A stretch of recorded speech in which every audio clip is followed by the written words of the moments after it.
Por isso que é bom gravar. Então, Uhum. então queria começar agradecendo ao professor Cristian Delgado, né, professor da PUC de Lima, do Peru, para estar aqui conosco. Há um grande debate no Peru sobre a necessidade de um novo Código de Processo Civil, né, e Cristian está envolvido diretamente nisso. Politicamente, o projeto está um pouco parado, né, Cristian, mas as discussões doutrinárias são muito interessantes, né, e eu imagino que deva haver um diálogo importante com a doutrina brasileira.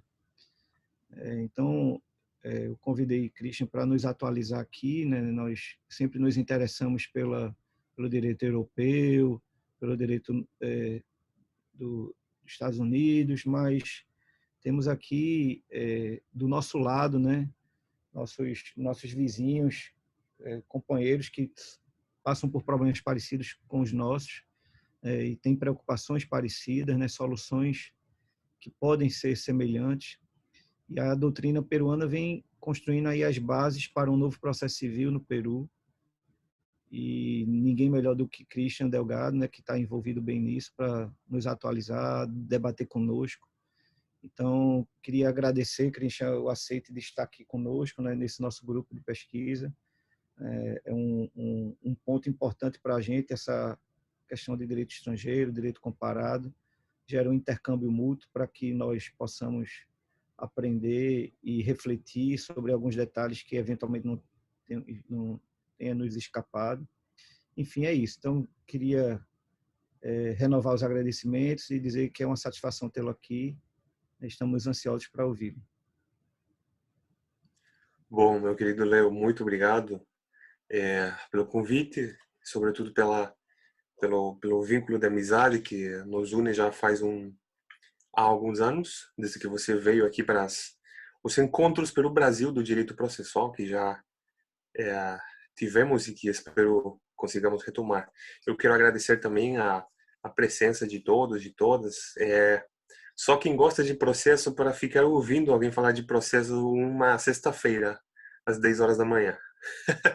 Ou 8 horas da manhã aqui em Lima. Mas, enfim, para mim é uma satisfação gigante, porque além de poder tratar e trazer para vocês algumas novidades, até para quem gosta ou segue uma linha de estudo comparado como um método de pesquisa, né? Mais além disso, para mim é quase uma homenagem, porque eu vou falar um pouco como uma introdução, uma questão pessoal. Não, nem tudo é ciência ou academia, né?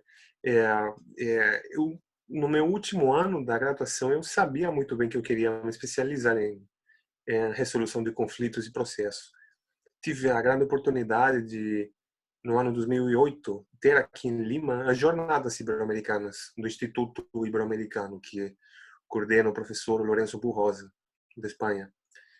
E então, no 2008, na minha faculdade, na Universidade de Lima, chegaram, meu Deus, teóricos que eu só lia, que eu só estudava, né? Então aí, logicamente, muitos professores brasileiros, de São Paulo, de Santa Catarina, Curitiba, enfim, Fred Dier. Então aí eu consegui conhecer também muito ao vivo as pessoas, os doutrinadores que eu lia. Então o meu interesse sempre pelo direito processual brasileiro veio até do meu mestre aqui no Peru, quem redigiu o Código de Processo Civil do ano 93, o professor Monroy, que foi quem, como eu acabo de falar, quem construiu as bases para o processualismo peruano desde o 93. Mais adiante, mais para frente, eu vou fazer um antes e um depois. Por quê? Porque se eu falo em processualismo desde o ano 93, é porque antes do 93, o que tínhamos, o Código de Processo do 1912, trazia mais um procedimentalismo, um cuidado extremo com as liberdades das partes, com uma quase ausência, uma falta de presença do juiz. Então, um modelo mais privatístico.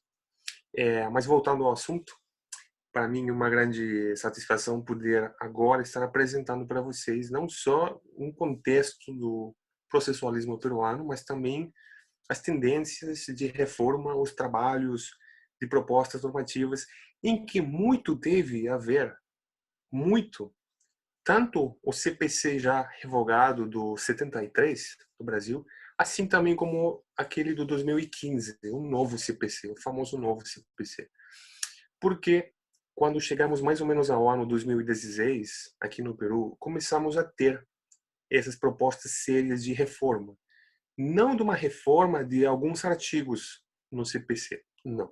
Uma reforma integral, criar um novo código, porque acredito muito mesmo que a codificação no direito traz também uma forte raiz de ideologia, de princípios, de uma axiologia.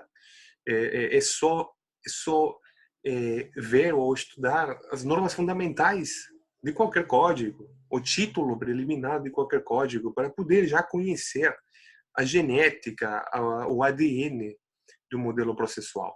Então, havendo dito isso, eu gostaria mais ou menos de fazer uma coisa sincrônica, como uma linha temporal.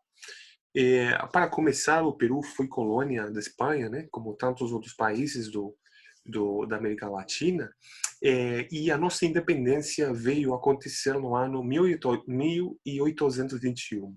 Próximo ano vamos fazer 200 anos de independência. Então, a nossa primeira Constituição já republicana da independência foi no ano 1823. E por que isso é importante? Porque para quem começa a pensar nas estruturas já do judiciário peruano e, portanto, do CPC peruano, vai encontrar uma coisa incrível aqui, que é pura história, pura ideologia política. E é a seguinte: aqui vocês conseguem ver em espanhol, eu vou tentar interpretar a Constituição que acabo de mencionar, 1823, a primeira Constituição já da República Independente do Peru. No artigo 100, falava o seguinte: a Suprema Corte, o que seria o STJ, aqui temos uma Corte Constitucional e uma Corte de Justiça com competência nacional, é aquela que a Constituição está fazendo referência, falava o seguinte: corresponde ou é competência da Suprema Corte, e aqui vou parar no inciso 7, ou no parágrafo 7. Ouvir, e vou agora tentar interpretar, ouvir as dúvidas dos demais tribunais e da magistratura sobre a inteligência de alguma lei e consultar sobre aquela inteligência da lei ao parlamento. Agora, isso é uma questão bem sintomática, bem reveladora por uma simples questão. Temos uma Constituição que está já começando a fazer a tripartição de poderes, a outorgar aquela repartição de poderes ao Executivo, Legislativo e aquilo que nos importa aqui ao Judiciário, e já começa indicando que uma das funções da Corte Suprema é simplesmente reunir as dúvidas sobre a interpretação da lei e, portanto, comunicá-las ao Parlamento para poder ter aquela interpretação autêntica do Parlamento. Então, quem agora relaciona isso com uma vontade do legislador, como uma voluntas legislatores, está certo. Aquele modelo positivista em extremo de o juiz boca da lei acompanhou não só a construção do sistema judiciário peruano, mas também as codificações. Então, quando avançamos já mais para diante, no ano 1852, temos o primeiro CPC, com uma forte influência espanhola da Espanha, logicamente, e que simplesmente repetia aquelas normas procedimentais, inclusive da colônia. Então, não era uma questão muito acabada ou muito adequada, melhor dizendo. Não era uma questão muito adequada para o direito peruano, já como república. Então, se continuamos avançando, já no ano 1912, nos inícios do século XX, agora sim foi publicado um código de processo propriamente construído para a cultura para a idiosincrasia peruana, já para a cultura jurídica própria peruana, 1912. Então, esse, de fato, é o nosso penúltimo CPC. Tivemos o de 1912 e depois, já bem para o final do século XX, ano 1993, o CPC do 93, que vamos falar agora sobre aquele. Uma particularidade bem marcante do CPC do ano 12, do 1912, foi o extremo cuidado com as posturas processuais das partes, com os direitos, basicamente, das partes, das liberdades. E não se pense aqui como um modelo jamais hiperprivatista. Não, porque simplesmente o modelo que tinha o CPC do 12, anterior ao penúltimo do Peru, era um modelo construído basicamente com aqueles ideais do processualismo clássico: liberdade, igualdade e mínima ingerência do Estado. Mínima ingerência. E percebam aqui que aquele modelo, aquela ideologia vem diretamente das influências pós-revolucionárias francesas. Então, desde já, aqui podemos fazer uma comparação, quase uma aproximação, também com o Código de Processo Civil do ano 73, com aquelas influências que tanto levaram também aos processualistas e às processualistas brasileiras a pensar num código, por exemplo, de tutela de direitos, e não tão só de tutela de direitos ou do crédito. Então, assim, passamos aqui quase todo o século XX, até que no ano 93, agora sim, isto só em um contexto, um marco contextual, até que no ano 1993 começaram os trabalhos, agora sim, para revogar aquele código do 12 e trazer um novo código e um novo modelo. E exatamente isso aconteceu. Porque quando já paramos a refletir ou avaliar o código do ano 93, e só para explicar um pouco aqui o documento que eu tenho, essa é a versão oficial, eu vou passar, também vou encaminhar para vocês com muita satisfação, logicamente. A proposta, agora sim, a proposta de reforma do CPC vigente peruano, do 93. No lado da esquerda, vocês podem ver aqui, temos o texto vigente, que é o CPC do 93, e aqui já a proposta normativa, que é aquilo que está sendo debatido, que talvez algum parlamentar tenha na sua escrivaninha, que ainda não está dando nenhuma continuação para aqueles debates, como sempre acontece nos parlamentos. As coisas menos importantes são, parece, aqueles assuntos de uma relevância nacional, quando não é.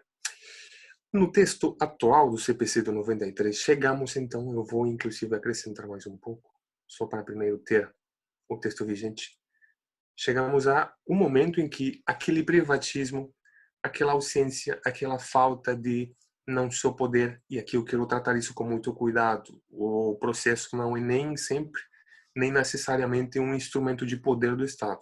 Não.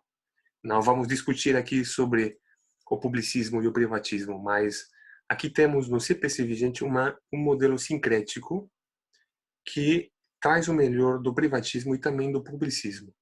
Agora, já falaram sobre isso o professor Michele Tarufo, o professor João Pico Junoi, enfim, também muitos professores brasileiros, sobre aquele foco de atenção entre os modelos privatistas e os publicistas. O CPC peruano, para quem quiser responder à pergunta de qual ideologia ou qual sistema tem adotado, é exatamente um sistema misto.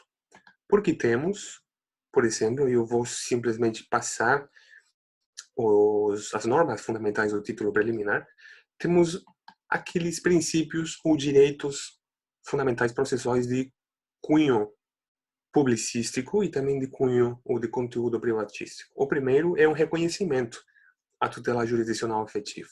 Lógico, não podia ser menos, se é que temos também na Constituição aquele mandado expresso, aquele direito fundamental de acesso à justiça. Uma outra linha axiológica ou de valor, se quisermos chamar assim, é uma coisa que hoje em dia está em muita discussão aqui no Peru, que é os poderes do juiz. E uma discussão para mim um pouco já antiga, porque é simplesmente discutir ideologia. Perfeito, está ótimo discutir ideologia, ver se no CPC pode ter uma linha mais garantista, mais publicista, mas eu acredito firmemente de que, mais além de pensar nessas questões, às vezes um pouco vazias, é fundamental pensar as normas processuais, o ordenamento neste sentido processual, a partir da cultura. Temos o professor Oscar Chase, da NYU, temos o professor Mirhan Damaska, de Yale, sendo processualistas nos seus países, mas sobretudo comparatistas e da cultura jurídica, nesse caso americana. E eles sempre comentam nos seus livros muito reconhecidos, As Caras da Justiça, ou A Cultura nos Sistemas de Resolução de Conflitos, Oscar Chase, de que a maioria dos princípios e regras processuais de dado país comunicam também ou preservam algumas ideologias e algumas coisas culturais desse mesmo país.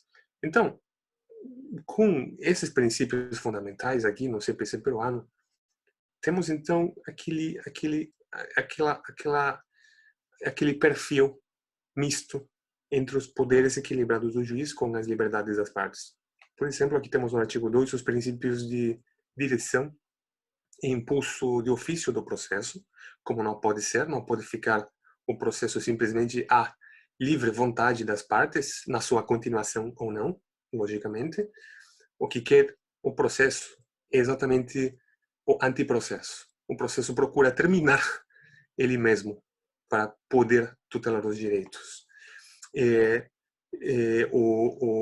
Outros artigos, outros princípios também muito importantes para aquele momento. Lembrem que estamos falando do ano 93. Para aquele momento, pelo menos aqui no Peru, as coisas chegam um pouquinho tarde aqui, é o dever que tem o juiz também de integrar a norma processual, o dispositivo normativo processual. E lógico, vocês lembram aquele artigo 100 da Constituição peruana do ano 1823, em que uma das funções da uma das cortes vértices era simplesmente consultar as dúvidas sobre a interpretação da lei. Até parecia que o próprio termo da jurisdição não significava interpretar a lei, mas simplesmente pedir ao parlamento para a consulta sobre o conteúdo da lei. Agora, vejam só como muda, já não há muito tempo, mas muda mesmo, no nível de princípios, aquele dever do juiz que tem que, frente ou diante de alguma lacuna, algum vazio normativo, ou, melhor dizendo, em termos, inclusive, de direito constitucional, em frente da insuficiência normativa ou da ausência normativa, então, logicamente, o juiz peruano tem o dever de poder completar, de poder preencher aquele vazio. Isto não é, meus caros, uma simples questão do direito processual. Isso daqui é interpretação jurídica, é argumentação jurídica, é o próprio conteúdo do direito dialético e, sobretudo, da linguagem no acontecer jurídico e processual. O juiz, como aquele responsável de tutelar um direito, ele não pode ficar atrelado nem sequer ao texto imperfeito da lei. Tem que ir mais além, mas nos parâmetros exatamente daquela norma que tem essa ausência ou insuficiência. Não pode legislar em excesso, mas em defeito, não é? Vamos parar por aqui um pouco com aquelas iniciativas do juiz, para também dar um pouco de espaço para que as partes têm direito no processo. Lembremos que o processo também é um âmbito em que é discutido direitos subjetivos, individuais, alguns com conteúdos mais públicos, mas, no final de contas, direitos privados. Iniciativa de parte, princípio da demanda, né? Uma questão bastante óbvia aos dias de hoje, mas o que eu gosto muito de falar, por exemplo, com as minhas turmas, tanto na graduação, na pós-graduação, é que isso daqui temos que olhar com muito cuidado e até curiosidade, porque para mim, particularmente, uma conquista. É uma conquista considerando que, por exemplo, nos ordenamentos processuais da Europa comunista, antes da queda da muralha de Berlim, né? Ou melhor dizendo, a Rússia soviética, como falam muitos processualistas soviéticos de então, era um processo focado unicamente na, na concretização de algumas finalidades públicas, o famoso plano quinquenal, que queria exatamente a Rússia socialista soviética. Por que falo isso? Porque, por exemplo, naquele momento histórico da Europa comunista e na Rússia, antes do que a Rússia é hoje, talvez o país mais capitalista do planeta, os processos, as ações executivas, aqui falamos muito em processos, não ações, as ações executivas podiam ser iniciadas de ofício pelo juiz. De ofício. Então, isso é uma questão que, pelo menos aqui, não acontece, porque se quem promove a ação executiva e os processos, as ações privadas, civis, são as partes, então imaginem aquela amplitude, aquela latitude de poder do juiz para poder respeitar um plano político, plano quinquenal socialista, e permitir que a riqueza circule. Se o credor não quer, então, executar uma dívida, ok, eu, juiz, vou fazer isso. Não importa se não é a minha dívida ou o meu crédito, eu preciso fazer isso. Então, essa é uma coisa que pode servir como um dado, um fato histórico importante que é logicamente antagonista ao princípio de iniciativa de parte, que é respeitado quase na maioria desses sistemas aqui da América Latina.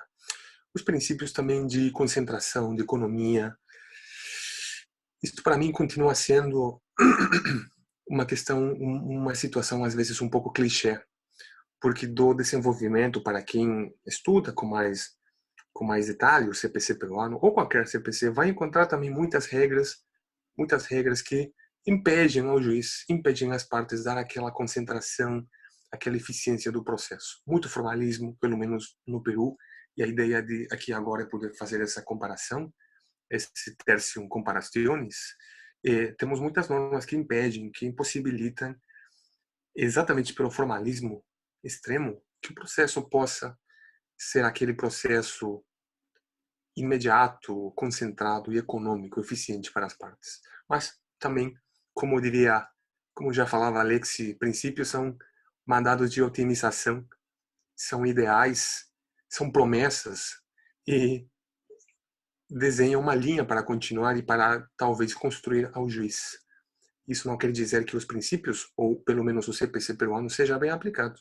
Essa é uma discussão, uma questão totalmente independente daquilo que está positivado aqui.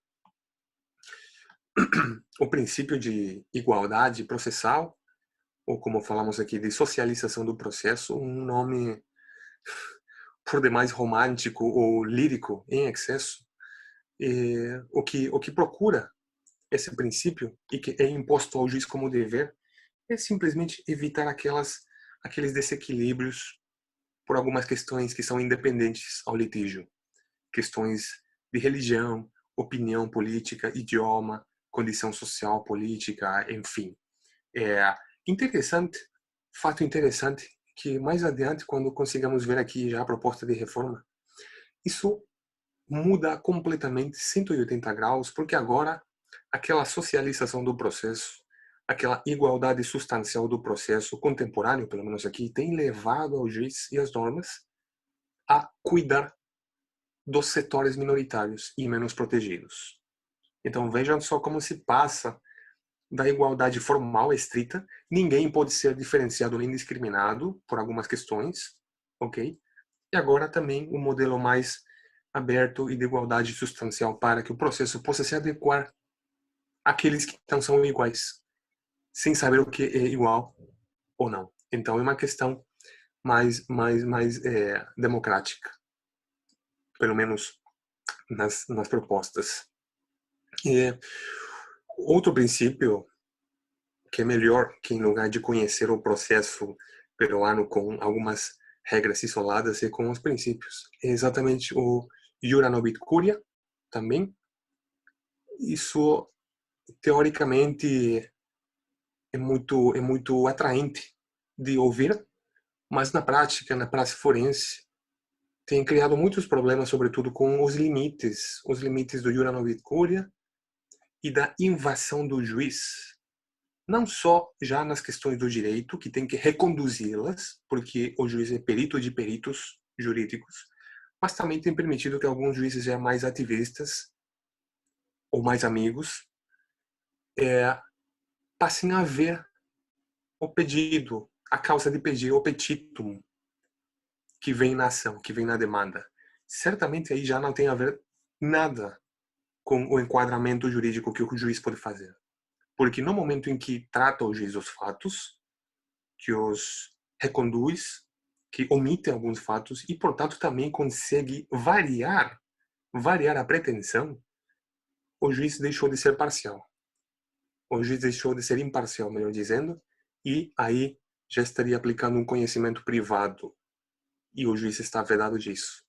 Então, mas não deixamos de ter, de reunir aqui também aquele princípio do Iura Novit Curia. Os princípios também de elasticidade processual, de flexibilidade ou instrumentalidade das formas, que está como princípio, mas que, logicamente, e aqui repito, e eu sinto muito ser muito repetitivo ou enfático nisto, podemos ter aqui em qualquer ordenamento um princípio que fala sobre antiformalismo ou a flexibilidade do processo, instrumentalidade, mas já é uma questão que vai depender muito do juiz como trata, como reconhece o processo. Podemos ter um juiz que é estrito exatamente com as formas, porque o formalismo no processo permite a equiparação das posições processuais, ou podemos ter também um juiz que vai mais além da própria norma de ordem público, com as regras para cumprir, e, portanto, consegue fazer um processo mais flexível. Aí já é uma discussão se é que as partes vão aceitar aquela modificação, inclusive do próprio CPC e de algumas normas. Mas é um princípio que permite identificar o processo peruano, como também é um processo que o juiz pode manipular. O princípio de duplo grau de jurisdição, interessante ver que está aqui exatamente no CPC, porque também é decorrente, provém também de uma norma constitucional no artigo 139, parágrafo 5. É interessante porque aqui no Peru temos a diferença do Brasil, pelo menos na Constituição, temos aqui o direito ou o duplo grau de jurisdição elevado a direito fundamental. Elevado. Então, lembro muito que quando eu falo isso para os meus amigos professores do Brasil, eles ficam alarmados, espantados, porque de fato isso serve muito, como já diria, por exemplo, o Marinoni, que não acredita no duplo grau, que com isso você acaba com a própria utilidade do juiz de instância do primeiro grau, que o juiz que investiga, que faz a pesquisa, que resolve o conflito. Então ele, assim como tantos outros, inclusive na América Latina ou na Europa, o próprio Capelletti também discutia muito, não era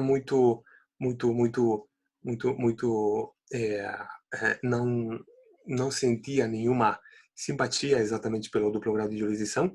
Aqui temos como princípio, não só na Constituição, mas no CPC, uma proteção agravada, mas poderia ter sido pior. Poderia ter sido pior por uma simples razão. Porque se vocês aqui, eu vou fazer num post-it, conseguem ver o artigo 111 da Constituição italiana, ok? Simplesmente vou colocar aí. Vocês devem pensar, por que na Itália, por exemplo, tem a Corte de Cassazione? Porque tem mais de 100 ministros na Corte de Cassação e porque tem mais ou menos 100 mil cassações ou recursos extraordinários na Corte Suprema Italiana.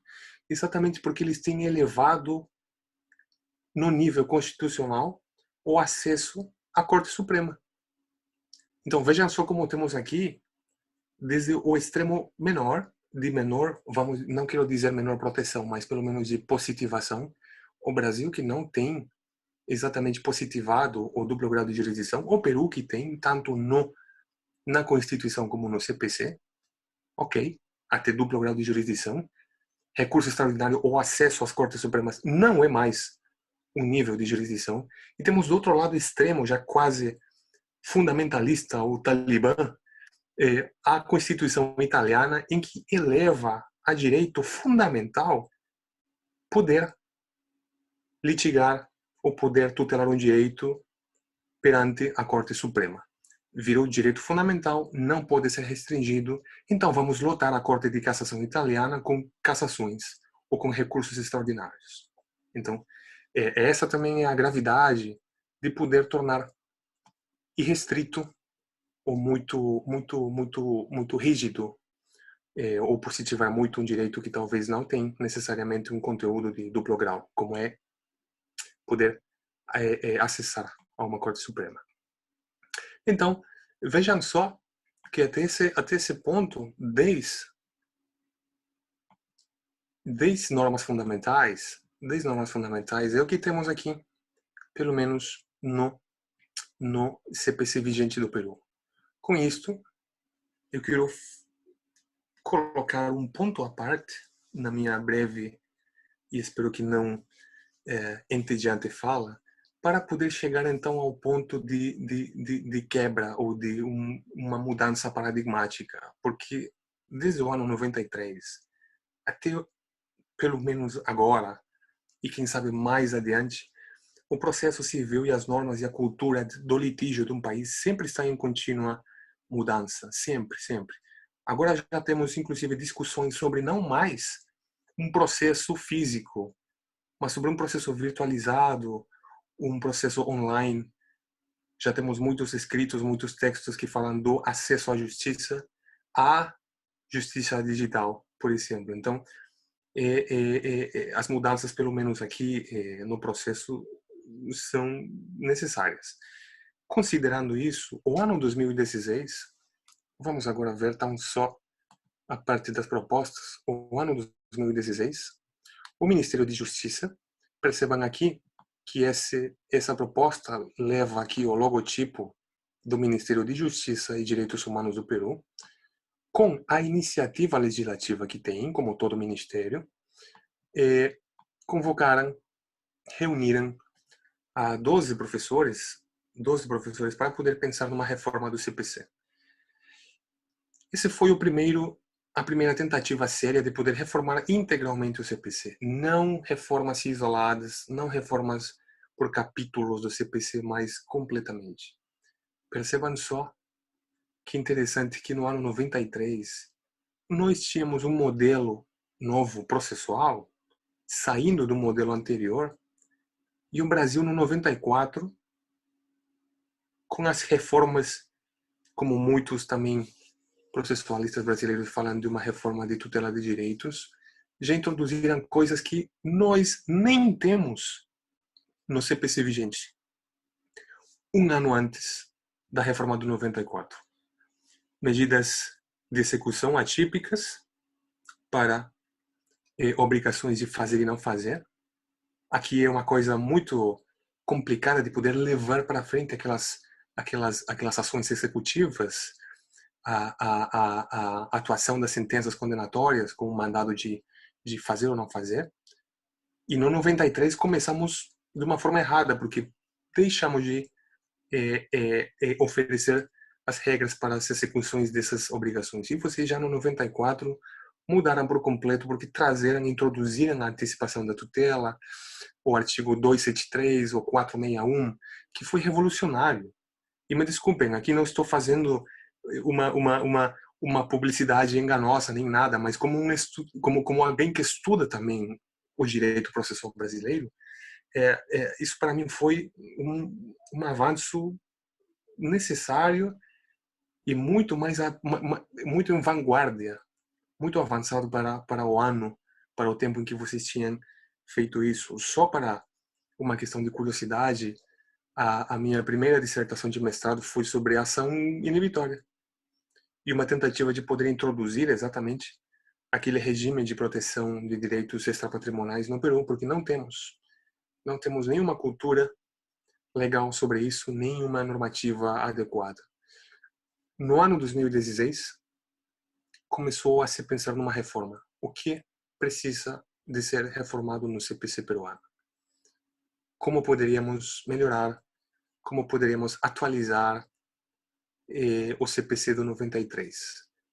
E já no ano 2016 já tínhamos várias experiências regionais na América Latina que já poderiam apresentar alguma mudança nas normas processuais. Colômbia, com a nova lei processual, o CPC brasileiro, o novo CPC do 2015, Argentina também, Chile tem desde o ano 2011 no Senado também uma proposta que foi feita, por exemplo, com o professor Álvaro Pérez Ragone, muito conhecido também no Brasil. Então, estamos num clima de mudanças. Alguns países levarão essas mudanças a uma questão real e outros, por exemplo, aqui no Peru, ainda não. 3 foram as linhas, os eixos, as propostas principais para melhorar no CPC peruano. Em primeiro lugar, uma tutela efetiva e adequada. Christian, mas isso é uma questão muito lírica. O que quer dizer uma tutela efetiva e adequada? Muita coisa. Ações coletivas no CPC, não numa lei extravagante, não, no CPC, ações coletivas, a reforma completa do acesso às cortes de vértice através do recurso de cassação ou do recurso extraordinário e também mudar, logicamente, algumas técnicas processuais, tanto para execução como a tutela provisória. Então, essas linhas principais de poder atualizar o processo com uma estrutura de procedimentos e técnicas para efetivizar os direitos é uma questão que até agora não temos, porque temos o texto vigente. Além disso, reduzir o acesso já indiscriminado, o acesso excessivo às cortes de vértice, e também uma questão que pedia há muito tempo ser reformada ou introduzida no CPC, que são as ações coletivas. Por quê? Porque o Peru, assim como toda democracia fraca latino-americana, isto é uma apreciação muito pessoal, tem muitos conflitos sociais, muitos conflitos sociais, e conflitos sociais nos levam a pensar em conflitos de massa, transindividuais, superindividuais. E no CPC vigente, tínhamos tão só um artigo, um artigo para a representação de interesses difusos.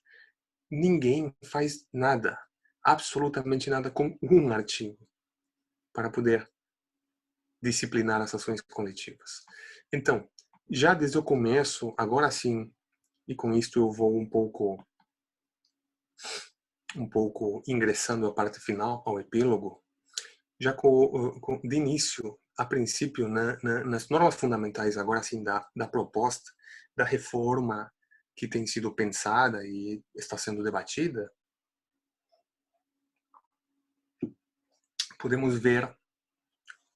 podemos analisar aqui algumas mudanças que eu penso podem ser paradigmáticas se é que aquela proposta vira de verdade num código processual. Ok, tutela jurisdicional afetiva exatamente se mantém, mas com algumas coisas adicionadas. A efetividade da tutela, a adequação da tutela, exatamente vai também para aqueles direitos de titularidade coletiva. Virou princípio agora a tutela dos interesses coletivos, não é? Mantemos aquele perfil sincrético da linha publicista ou do preenchimento de valores constitucionais e públicos, como prefiro chamar, em lugar de publicismo, para não cair naquele manismo de publicismo mal e maior direito,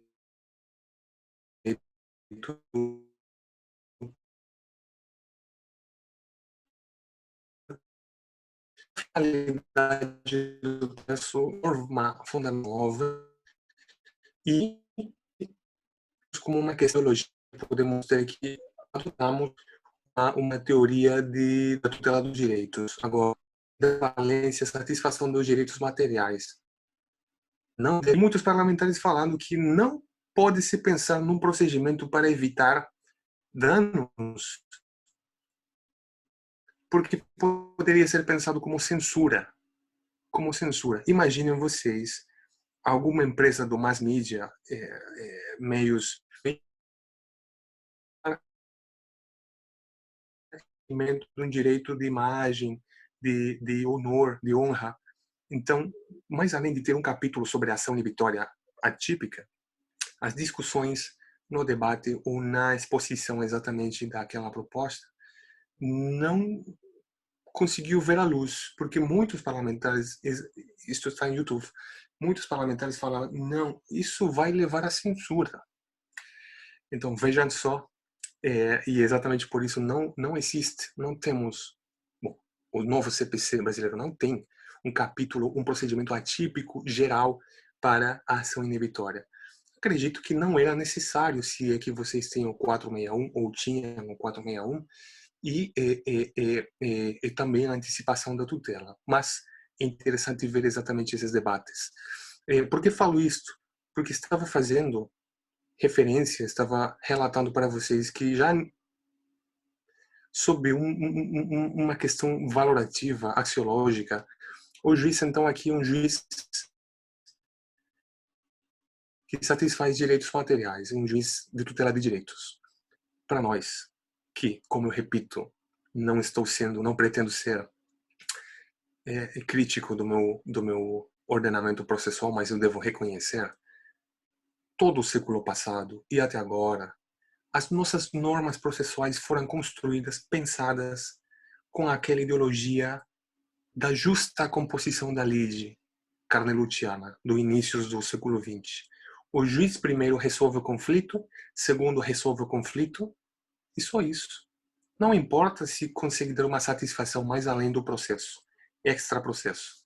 Portanto, não importava muito as tutelas de execução, como aparece no CPC vigente. Agora, pelo menos já com esse princípio, temos uma ideologia e uma linha já traçada para que o juiz possa atingir no máximo nível aquela tutela de direitos, manipulando e podendo adequar exatamente o procedimento e as técnicas. É interessante que no princípio de iniciativa de congruência processual e boa-fé, o contraditório forte, a ideia de contraditório forte virou princípio e virou também uma regra no direito processual civil penal na proposta. Está proibida, pelo menos na proposta, toda decisão sem ter sido debatida ou consultada previamente às partes. O contraditório prévio, a diferença do que temos até agora no CPC peruano, que é o contraditório diferido. Essa é uma questão que merece já ser repensada. Aqui, no Peru, no CPC vigente, ou como CPC vigente, o juiz pode dar algumas decisões sem antes ter ouvido as partes. Na atuação de provas de ofício, provas ex ofício, faculdade provatória do juiz, as partes conhecem que o juiz vai atuar algo quando o juiz já decidiu e notificou com a decisão. Eu, juiz, Christian Delgado, comunico para vocês que já vou ordenar a atuação dessa prova de ofício. Simplesmente comunico. E aquela decisão não pode ser recorrida, não pode ser impugnada pelas partes. Contraditório, posterior, diferido, adiado e sem possibilidade de defesa. ou ataque àquela decisão. Então vejam só o que os famosos, bom, o que os processualistas italianos já chamariam também, que também tem um desenvolvimento muito grande no Brasil, sobre as decisões surpresa. Estão vedadas, agora virou já a princípio, como conteúdo do contraditório e de defesa, a possibilidade, está vedada a possibilidade de decisões de surpresa. Mas por quê? Porque exatamente, me desculpa muito, não é uma coisa para ficar bom, para ficar assim, bacana, não sei. Devemos muito a vocês o fato de que o contraditório também a defesa inclui o dever e o direito, melhor dizendo, de influir na decisão do juiz. Influir. Vejam só, a defesa não é só simplesmente dizer, ok, eu me oponho ao pedido da parte ou à decisão do juiz antes de que ele tome. Não. A defesa e o contraditório é, será que eu tenho o direito de poder influir no seu raciocínio, senhor juiz? Então, começando por isso, já existe uma proteção maior ainda nesse jogo dialético que é o processo e o direito. É até um atentado ao próprio debate se quer impedir uma das partes poder influir na decisão do juiz. Agora, isso é o princípio, pelo menos proposta. E vejam só que com esses princípios podemos chegar também ao melhoramento, ao aprimoramento, aperfeiçoamento de algumas outras direitos ou técnicas que estão incluídas também no título preliminar. Finalmente, com esse novo modelo que é proposto, temos também a possibilidade de ter procedimentos completamente oralizados, não mais escritos, oralizados. Temos muita tecnologia aqui no sistema judiciário peruano, temos os processos eletrônicos em algumas matérias, não todas, em algumas matérias. Temos penhor online, temos o uso da tecnologia, tem atingido, tem abraçado muitas técnicas, muitas partes, muitas fases do processo. Mas o que tem sido uma coisa de maior destaque, de maior de relevância ultimamente, é a completa oralização do processo. Isso tem levado a vozes a favor e a muitas vozes em contra, contrárias, porque já também sabemos desde o ano, meu Deus, 70 do século passado com Capelletti, no seu livro Oralidade no Processo e as Provas, que oralidade existia desde o ano 1890 ou 50, com as codificações germânicas, antes de que a Alemanha fosse unificada, né? E também na Áustria, com o Franz Klein. Então, é uma coisa que, se quer pensar que pode ser introduzida agora no Peru, até parece uma piada de mau gosto. Isso sempre aconteceu. Já temos aquela técnica da oralidade, mas não foi muito bem utilizada. Agora, o perigo disso, da imediação, da concentração, da economia, da celeridade com um processo completamente oralizado, é a seguinte: se vocês todas aqui, fossem juízes, e tem uma norma que obriga necessariamente, impõe o dever de levar a ação de forma oralizada, isso significa que vocês vão ter uma audiência preliminar, uma só, e de atuação de provas. Audiência complementar, 2. A questão preocupante é a seguinte: o que acontece com a complexidade processual?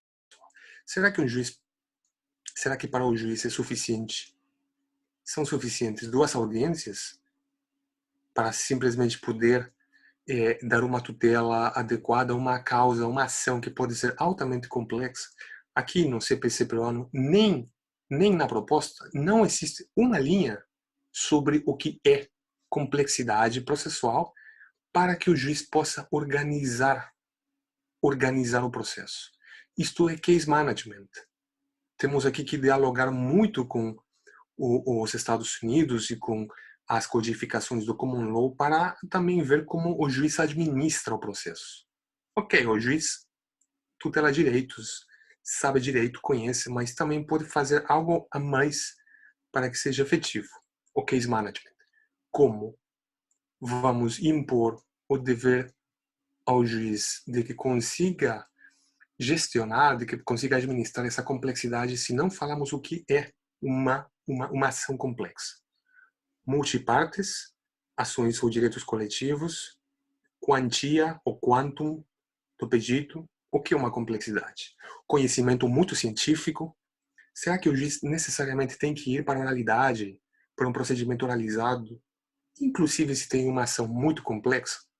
Esse é um problema, por exemplo, que não resolve, não está nem tratado aqui na proposta. Então, para fazer um grande resumo, o que quero deixar bem temos muitos princípios aqui que são simplesmente uma repetição ou uma redação atualizada, nem sempre constituem mudanças significativas, mas aquelas que eu consegui mencionar são as mais importantes. Temos primeiro, para resumir, como eixos, como grandes linhas mestres de mudança, de proposta, não é? Dentro do coletivo.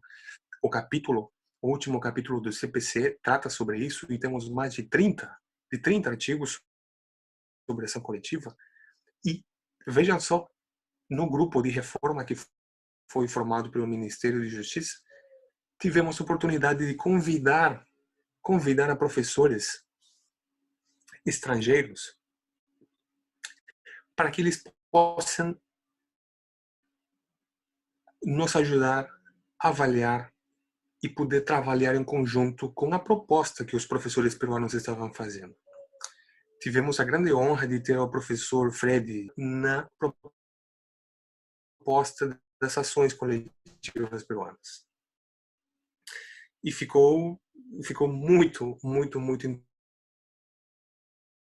interessante trazer algumas ideias que no novo CPC nem precisamente estão compreendidas no novo CPC brasileiro.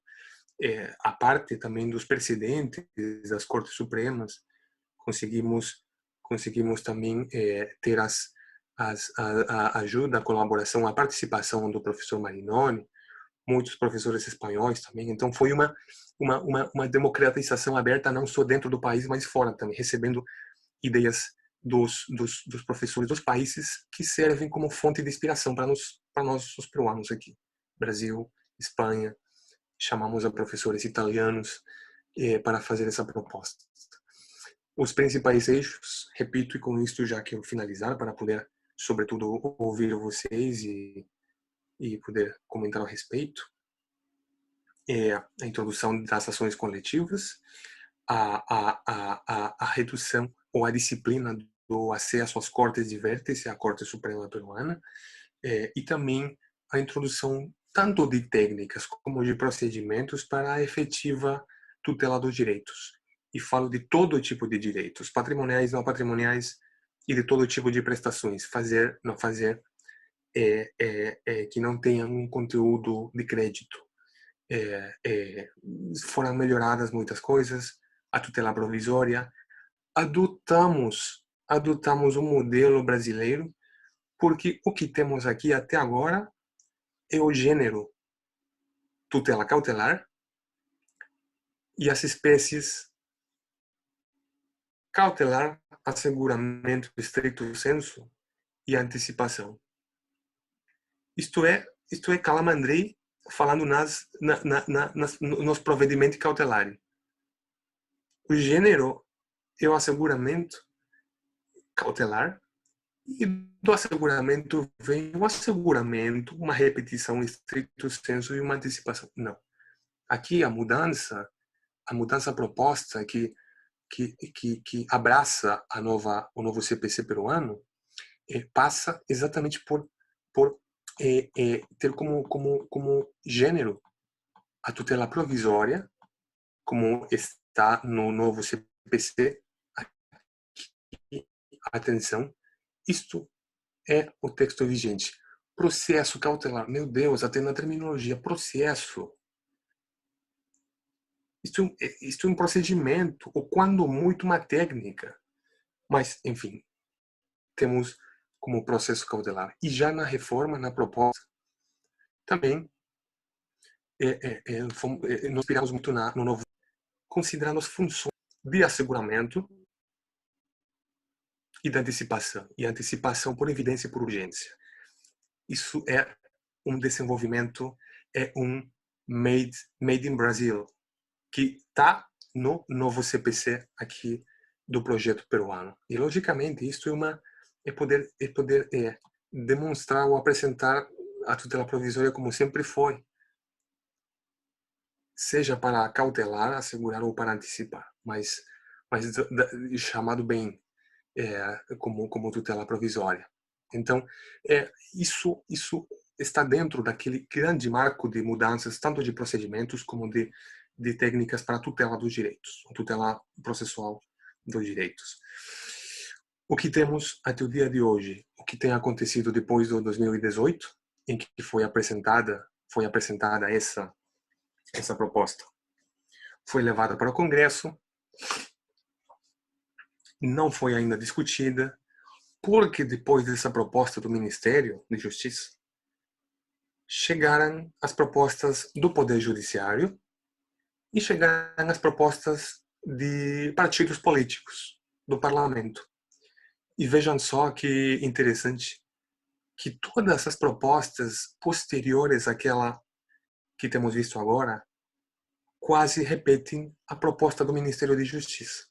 Então temos quase, até o momento, 3 propostas de novo CPC do Parlamento, do Ministério de Justiça e do Poder Judiciário, as 3 repartições de poder, que tratam quase do mesmo documento, mas que pelas questões do contexto atual, a crise política, a pandemia, eu duvido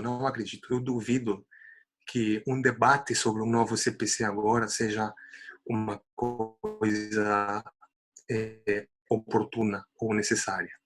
O próximo ano aqui no Peru temos as eleições e talvez com o novo parlamento e dentro dessa nova situação consigamos ter um novo CPC. Até esse momento, muitas coisas também terão que ser modificadas. O acesso à justiça digital, o uso das tecnologias de comunicação e informação, que ainda estamos nos 50%, e todas aquelas mudanças, todas aquelas normas e regras que têm sido também publicadas desde março desse ano até agora, que tem a ver com o funcionamento do judiciário numa situação de não presencialidade. Muitas coisas têm que ser incluídas também ou compreendidas num novo CPC de cara ou em frente a uma situação de funcionamento do judiciário ao 60%. Não pode ser pensado um código para a presencialidade contínua, mas também para uma situação como a que estamos vivendo agora, né? Então, basicamente isso. Isto não foi, de longe, não foi uma aula de nenhum tipo, mas uma tentativa de poder apresentar para vocês de forma comparada como estamos trabalhando aqui no novo CPC, porque acredito que no mínimo da utilidade pode ser também interessante para vocês para ver, bom, temos aqui um país irmão que estamos só a 4 horas de avião só e que tem dialogado muito conosco para a estruturação do seu novo CPC. Sempre temos feito isso, desde o 93, com a proposta agora do novo código, e muitas coisas sempre olhamos para o nosso irmão mais velho, que está aqui ao lado, para muitas coisas do direito, muitas. Então, muito devemos também ao seu desenvolvimento teórico, e isto, para mim, já como uma questão pessoal, serve para sempre prestar uma homenagem quase a os 60% de livros que tenho aqui no escritório e em qualquer outro lugar espalhado são do direito brasileiro. Então é isso. Muito bem pela sua atenção. Muito obrigado. Desculpem o perfeito portunhol e fico à sua disposição para os diálogos ou para as perguntas sobre o assunto. Muito obrigado, Leo, muito obrigado a todas e bom, fico aqui à sua completa disposição.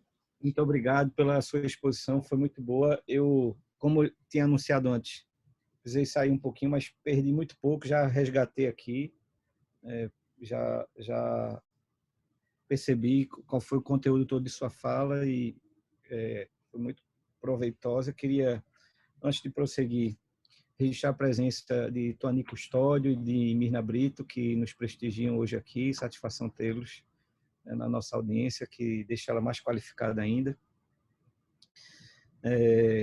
Vanessa Bica, que está sempre conosco, né, aluna do professor Mitidiero, os nossos alunos aqui do mestrado e doutorado. Eu quero também lhe dizer que já lhe mandei pelo WhatsApp o desenho, uma lembrança nossa da sua participação. A doutora Isabelle Marni está aqui, tem essa habilidade de desenhar, já fez a sua caricatura, está aí, receba como uma lembrança nossa da sua participação aqui no nosso grupo de pesquisa. Eu queria destacar alguns pontos, Christian, da sua fala, e gostei bastante da ideia do enfoque nos direitos fundamentais, e é uma preocupação que a gente tem aqui com o contraditório, né? Foi bem destacada com você, mas antes disso eu queria falar um pouco da ação inibitória, né? Como você destacou, a gente teve a quase oportunidade de ter um procedimento especial de ação inibitória no Código, mas como você lembrou aí, nos debates no Congresso Nacional, por conta de um exemplo dado pelo professor Sérgio Arenhart, numa audiência pública, alguns deputados entenderam que seria um mecanismo para impor censura. E aí terminou não sendo aprovado. Mas nós temos, no lugar do procedimento especial, porque qual era a finalidade, qual era a importância de termos um procedimento especial para ação inibitória? Para limitar a cognição do juiz. Porque na ação inibitória não se deve investigar dano, culpa. O que se investiga apenas é a presença ou não de um ilícito. Nós não conseguimos aprovar um procedimento especial de ação inibitória, mas conseguimos incluir um parágrafo único no artigo 497, que destaca essa limitação cognitiva. Então, se o pedido for de tutela inibitória, o juiz não precisa examinar dano ou culpa. Ele examina apenas a presença ou não de um ilícito. Então, isso me parece que é importante resgatar isso da sua fala para deixar mais acentuado. Eu vi que você fez um elogio, um destaque ao nosso artigo 461 do Código Interior. Para mim era um dispositivo sensacional. Acho que era um dispositivo altamente sofisticado e nós precisávamos, ele tem uma grande potencialidade, a gente deveria usá-lo mais do que era usado, mas no lugar dele a gente tem 2, 3 dispositivos que juntos terminam dando o mesmo resultado. Sobre o contraditório, você bem destacou aí que ele revela o direito de influência, né? Isso é importante, mas eu queria aproveitar esse ponto para fazer 2 destaques para o nosso debate aqui. Primeiro, dizer que o contraditório para a gente hoje, aqui no Brasil, ele não se restringe só às questões de fato, ele também alcança as questões de direito. Acho que isso é muito importante, né? Então, mesmo que o juiz perceba que há uma questão ali, até mesmo cognitiva de ofício, ele precisa inaugurar aí o contraditório para que se possa, enfim, exercer esse direito de influência. Mas de nada adianta o direito de influência, Christian, se nós não tivermos o dever de fundamentação do juiz. De nada adianta eu poder querer influenciar e o juiz não ter o dever de enfrentar minhas alegações. Então, queria ouvi-lo sobre isso. Qual é a perspectiva peruana sobre o dever de fundamentação? Eu percebi que há uma inquisitoriedade um pouco mais acentuada, né? Eu acho que isso é também uma herança espanhola, né? Mais antiga, né? Não atual. A Espanha hoje já tem uma preocupação, está na antítese, né? Uma preocupação grande de quebrar o excesso de inquisitividade que sempre existiu. Mas eu senti na sua exposição que há ainda pitadas de inquisitoriedade no processo civil peruano. E talvez ter um dever de fundamentação mais acentuado possa ajudar a diminuir isso. Não queria ouvi-lo. Também achei que merece destaque da sua fala a questão da gestão do processo, o case management, importante, e a regulação das ações coletivas, né? Nós tivemos aqui uma opção política de não trazer para o Código de Processo Civil a disciplina das ações coletivas, mas está tramitando já no Congresso atualmente um projeto de lei para modificar toda a regulação das ações coletivas, atualizá-las, deixá-la mais contemporânea, mais sofisticada, mais adequada. E não sei se você já chegou a ter acesso a ela, como o Fred esteve por aí para falar disso e ele tem contribuído bastante nesse projeto de lei das ações coletivas, pode ser que as bases já estejam aí disseminadas no Peru. Mas, enfim, são esses pontos que eu queria destacar para que a gente possa, então, começar o nosso debate aqui. Muito, muito obrigado, Leo. Obrigado pela presença e por poder também acompanhar a minha fala, essa pequena introdução, né? Sim, de fato, eu acompanhei também muito os debates, toda a dinâmica do novo CPC, desde o momento do seu debate até a aprovação. Então, sim, totalmente de acordo. De fato, eu penso, considero que inclusive não era necessária não era necessário um procedimento atípico inibitório geral, quando realmente você pode ter a gestão desse procedimento, dessa ação inibitória a partir da prova. Claro, com a restrição dos fatos a provar, como você colocou muito bem, que é dos fatos temidos, não do dano, você já impõe ao juiz uma cognição parcial. Não pode ser provado mais além nada mais do que a futura realização do dano. Nesse caso, o ilícito de ameaça, né? Então, isso também nós aqui tentamos introduzir com a redução da cognição parcial sobre as questões só de ilícito não lesivo mas também não num procedimento geral, só com algumas técnicas tanto da prova, da atividade probatória, como também da execução. Claro, o 461, o 497 agora tem servido muito para para a proposta do CPC peruano, porque temos quase misturado algumas coisas, mas introduzido todas aquelas técnicas também executivas contra a vontade do devedor. Temos reconhecido também os limites da proporcionalidade, a responsabilidade também do juiz, inclusive do juiz, caso ele impor uma medida muito restritiva. Então, ficou uma coisa bem interessante, não necessariamente completa, mas mais interessante. Como o contraditório acontece, sim, claro, questões de direito, inclusive, vamos supor a iura novit curia, ou a adequação da fundamentação jurídica das partes que o juiz tem o dever de fazer.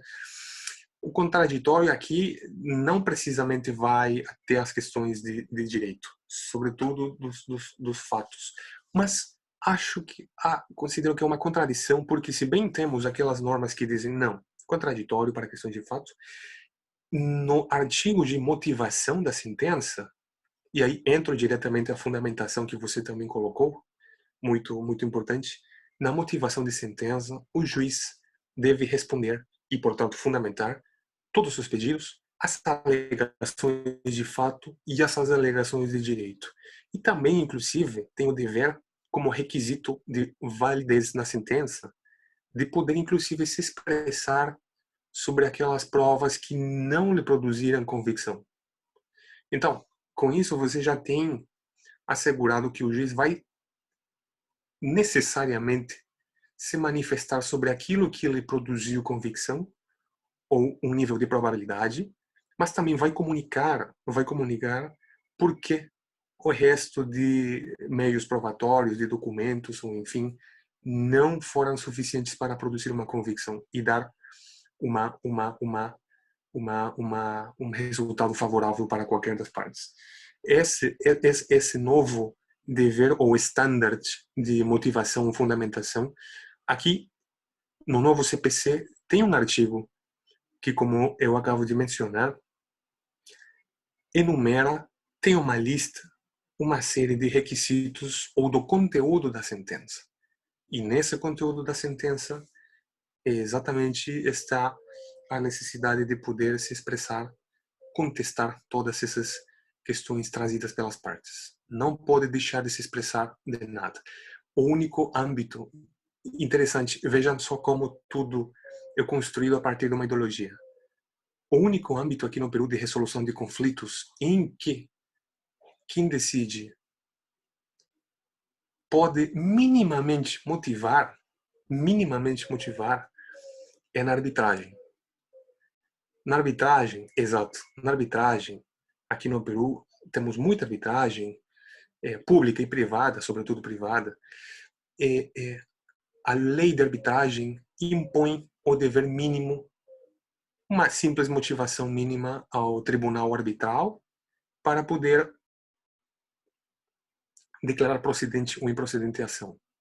Não precisa uma coisa muito estruturada. Inclusive, tem muitos teóricos que já têm escrito, não, por respeito à vontade das partes, as partes que estão litigando numa arbitragem podem para que o tribunal arbitral não tenha a necessidade, chamamos do lodo arbitral. Esse é o único espaço de resolução de conflitos, um mecanismo em que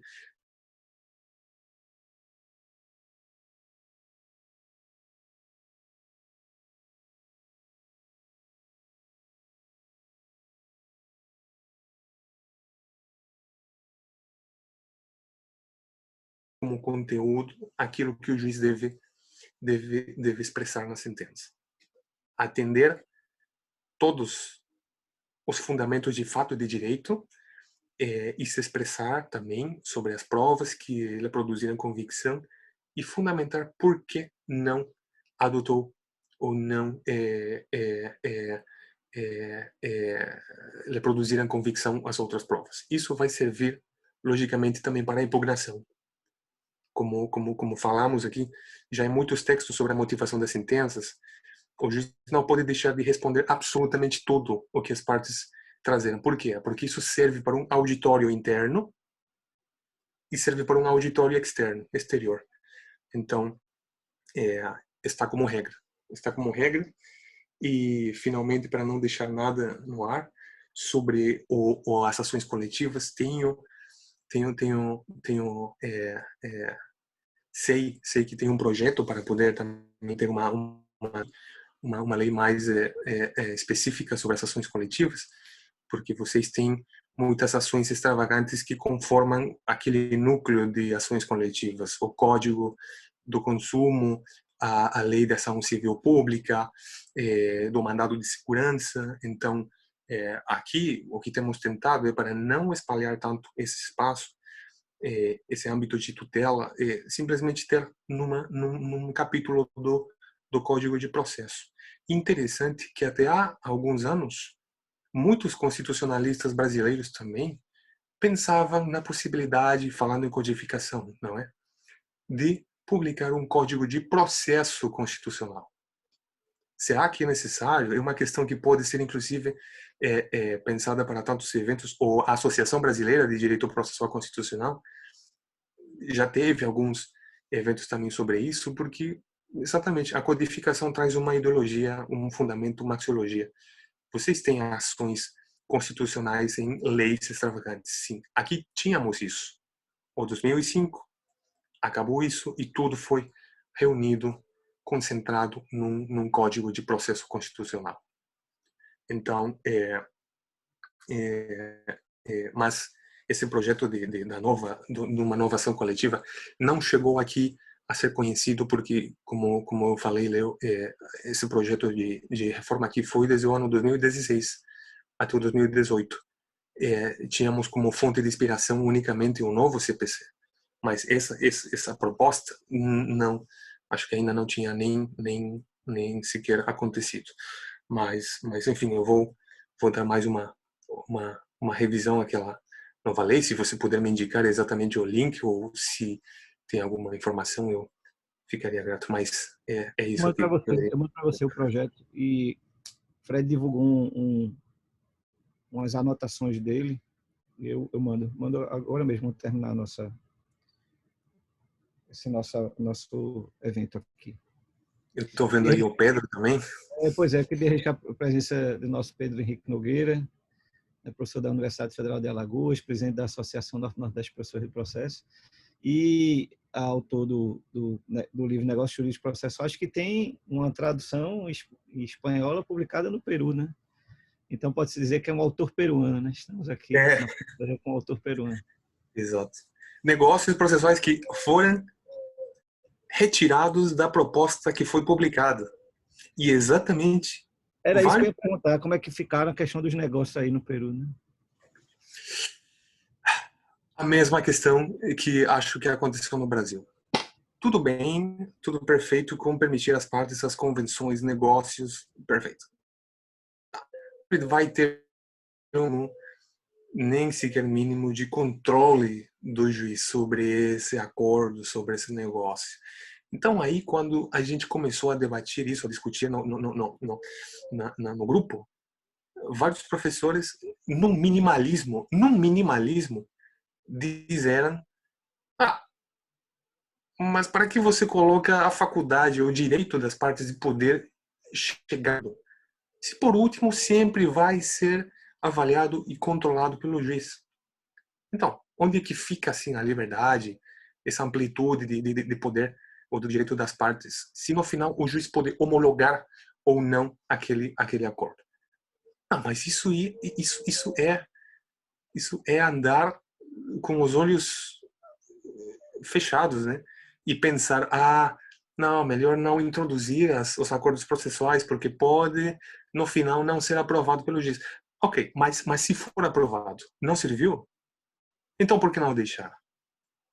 Esse minimalismo foi muito útil para poder retirar a possibilidade como princípio, atenção, como princípio nas normas fundamentais sobre a liberdade das partes. Sim, temos normas que permitem às partes, porque não são normas de ordem público, permitem às partes modificar um pouco ou chegar a acordos com controle do juiz. Mas é uma coisa um pouco estranha, porque como princípio não foi desejado de ser introduzido nas normas fundamentais, mas como regras em alguns capítulos do CPC é possível aquela oportunidade das partes poderem negociar. Mas enfim, é mais ou menos isso. Mas está disciplinado, sim, não como princípio, como regras espalhadas. Eu já acabei de encaminhar para o seu WhatsApp o projeto de lei das ações coletivas e as anotações que o professor Fred tem divulgado, que ele fez. Isabelle Marne colocou aqui um comentário no nosso bate-papo. Eu vou dar a palavra a ela, porque quem for assistir só a gravação não vai ter acesso ao que está escrito. Isabelle, diga aí. Não, era só concordando com a observação que o professor fez, de que não fazia sentido esse argumento utilizado para retirar a possibilidade do negócio jurídico processual, sob a alegação de que, mas ao final vai depender sempre da homologação do juiz. Mas isso não quer dizer que não existe a liberdade das partes, até porque essa possibilidade do juiz homologar ou não era discricionária. Uma coisa é as partes se manifestarem segundo a própria vontade delas, mas o poder que se conferiria ao juiz não era de homologar ou não segundo a vontade dele, de modo discricionário, mas circunscrito a certos limites, deixando todo um âmbito para a liberdade das partes. Né? Exato, Isabel. E exatamente é por essa razão que quando eu, assim como outros professores dentro do grupo, da comissão e professoras, chamaram a atenção para, ok, vamos permitir que as partes possam contribuir ao processo para torná-lo mais eficiente, mais célere, mais até equitativo ou equilibrado, porque é essa também a finalidade dos acordos processuais. Não só jogar ao privatismo, não, isso traz uma finalidade também de melhoramento do processo. É por isso que eu falei que quando foram debatidas aquelas ideias ou rações para poder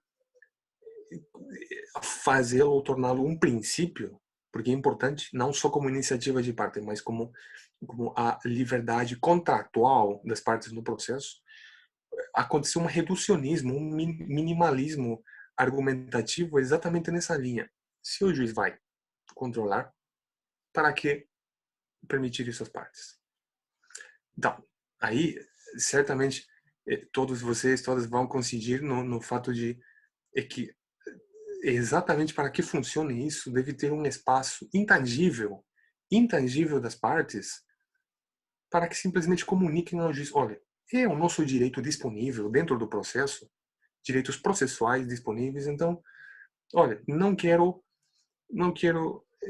oferecer meios de prova de documentos, só quero meios informáticos, pronto. Então, aí o juiz não tem que dizer, não, esse processo aqui, doutor, é escrito, me apresente as folhas. Não, eu não vou aceitar um link ou alguma prova no blockchain ou numa nuvem, não sei. Então, não foi muito feliz aquela discussão exatamente por esse minimalismo. Não, mas concordo plenamente.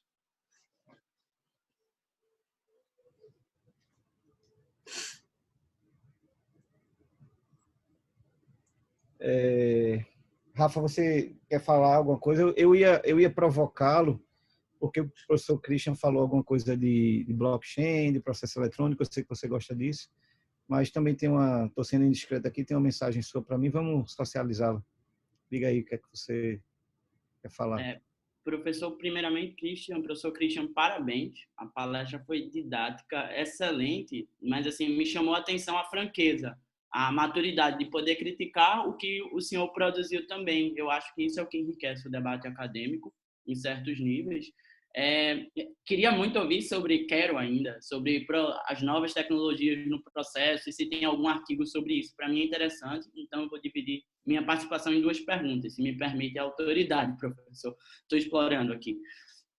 Mas a primeira é, ao longo da sua fala, eu achei curioso, porque o senhor sempre se referia a princípios, e como modelo peruano adotou princípios. Na nossa cadeira, geralmente, a gente tem um debate sobre regras e princípios e a efetividade.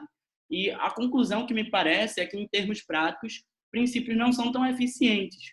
Assim, geram uma discussão maior, e o senhor citou até o Alexi, mandamentos de otimização.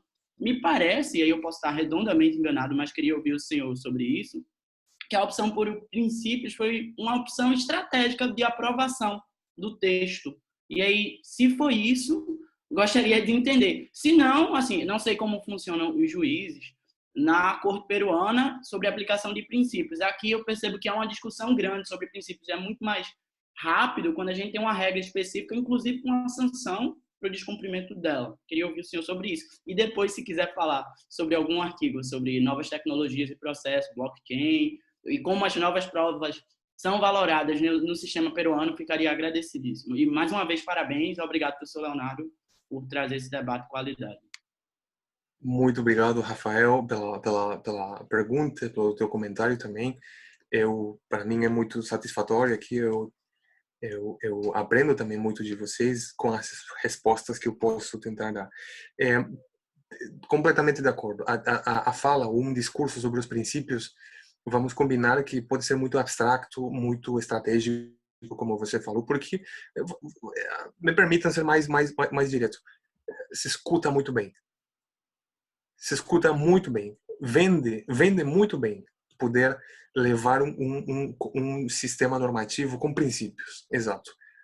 Mas tem um livro que me deixou completamente também, revelou muitas coisas, como Marcelo Neves diria, olha, inclusive a Constituição é simbólica em muitas coisas. E pode ser, pode ser simbólica porque pode ter princípios ou valores constitucionais programáticos que ninguém toca, ninguém bate neles.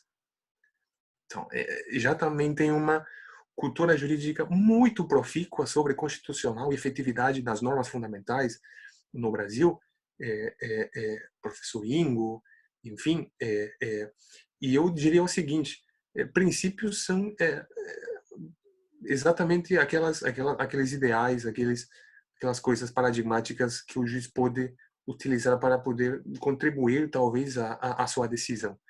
Agora, não é que simplesmente possa decidir tudo, o mérito do processo de uma ação, resolvendo ou decidindo só com princípio. É uma falta de certeza, né? Mas é também um pouco complicado poder dizer num capítulo de normas fundamentais quais princípios incluir e quais não. Eu estou completamente de acordo e sou ciente de que, mais além desses 10 princípios que estão na proposta, talvez poderiam haver 15, 20 ou talvez 5. Então, não é tanto de quantos ou qual, mas poder reunir nesse capítulo introdutório de normas fundamentais aqueles princípios que se condizem com a cultura própria de um país. Então, é fundamental.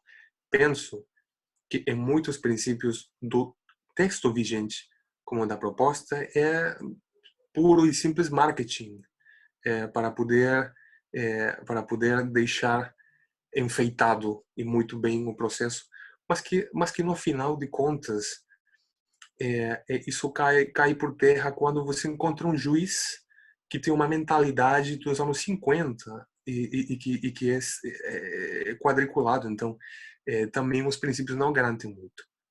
Vamos lembrar uma coisa: a efetividade das normas fundamentais e dos princípios é exatamente aquilo que o constituinte queria, ou o legislador queria atingir, mas o legislador não é quem aplica, não é quem trata sobre esses princípios, é o juiz. E isso já é uma questão sobre discricionalidade, sobre ideologia do juiz. Caro Rafael, tem estudos de psicologia e direito nos Estados Unidos em que, estatisticamente, o mesmo juiz, um juiz John Smith, decidiu uma mesma questão de fato e de direito dependendo do ânimo em que ele esteve ou ficou esse dia. Porque talvez brigou com alguém, porque talvez acordou mais. Não é brincadeira, não é brincadeira. Isso chegou a um nível de estudo para a coerência e a certeza nas decisões dos juízes distritais ou federais dos Estados Unidos. E você tem um mesmo esquema normativo, tem os mesmos princípios, tem as mesmas rules de processo civil americanas, mas veja só que até pelo próprio intérprete ou quem aplica a essas normas e princípios em geral pode ter das mais divergentes respostas. Então, às vezes os princípios complicam também um pouco o desenvolvimento do processo, né? E dois, eu sempre começo a dizer uma coisa quando se trata de tecnologia no processo. Tecnologia no processo sempre existiu. Em menor ou maior medida, sempre, pelo menos aqui no Peru, tivemos tecnologia.